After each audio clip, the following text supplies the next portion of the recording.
Good evening, Ron. Thank Hi. you very much for all three for seminars. Wonderful, thank you. My question is that you said that you had the blood of our Lord examined by the Israelis. That's correct. What was their determination of that? Okay. Now, we won't be able to take second questions. I'm sorry if you're on your second one, please just step out. I love you, but we're running out of time. Real quickly, okay. Dried blood is dead blood. Everybody knows that, all right? They can test the blood of the pharaohs, the mummies of the pharaohs, all right? There's certain things they can do. They cannot get a chromosome count by any method I'm familiar with, all right? Things keep changing. I don't profess to know everything. However, there's no way I know that you can get a chromosome count out of dead blood. You can get a DNA and some other things, but not a chromosome count, all right? That's done by living white blood cells. Now then, first of all, in this analysis, I took the blood into a laboratory in Israel. I asked one of the people I work with in antiquities, where is a good laboratory that does reliable work? And they said, such and such, such and such. I took it.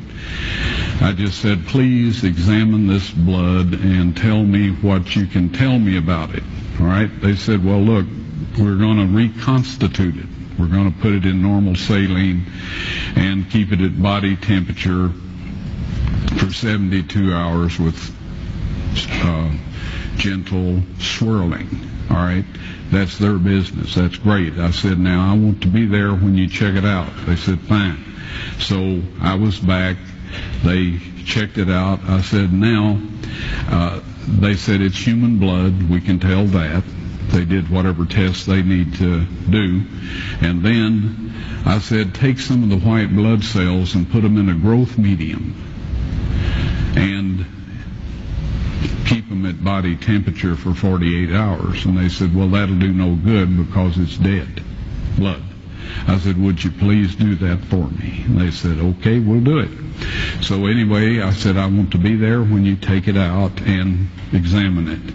So I was back there. They took it out, examined it under a microscope, and the one technician called the other one over there, and then they called the boss over there, and they were talking Hebrew a mile a minute there for a little bit, and they looked at me and they said, Mr. Wyatt, this human blood only has 24 chromosomes in it.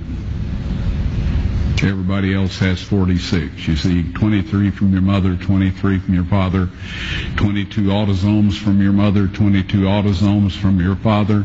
You get an X from your mother, you may get an X or a Y from your father, all right? This blood had 23 chromosomes from the mother's side, one Y chromosome only. You see, the child could not have developed if they hadn't had the autosomes from the mother. So all of his physical characteristics were determined by his mother's side of the family, her autosomes. His maleness was determined by this one Y that came from the source, not a human male. Then they said, this blood is alive. And then they said, whose blood is this?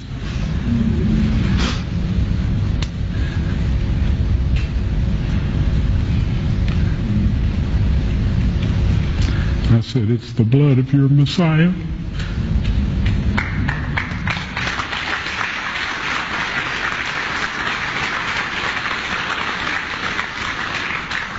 And I assure you, those men's lives have changed.